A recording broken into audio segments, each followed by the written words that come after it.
ખૂબ આભાર. આપણી વચ્ચે આપણા ગુજરાતના મૃદુ અને મક્કમ મુખ્યમંત્રી શ્રી ભૂપેન્દ્રભાઈ પટેલ સાહેબ ઉપસ્થિત છે. ત્યારે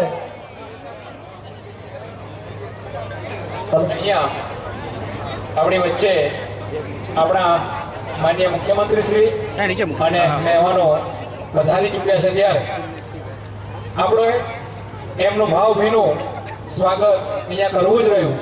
તો અહીંયા એ પહેલા આપણે આપણા તેજ ધારાસભ્ય, યુવા ધારાસભ્ય અને આ વિકાસના કામમાં સતત પ્રણેતા આ વિધાનસભાની અંદર રહ્યા છે એવા હાર્દિકભાઈ પટેલ, કે જેમના અને મુખ્યમંત્રી શ્રીના માર્ગદર્શન નીચે અહીંયા આપણને 700 કરોડ રૂપિયા ઉપરની માત્ર રકમની ગ્રાન્ટ આ વિસ્તારના વિકાસ માટે મળી છે.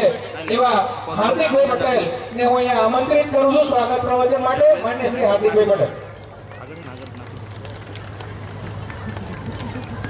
Claro.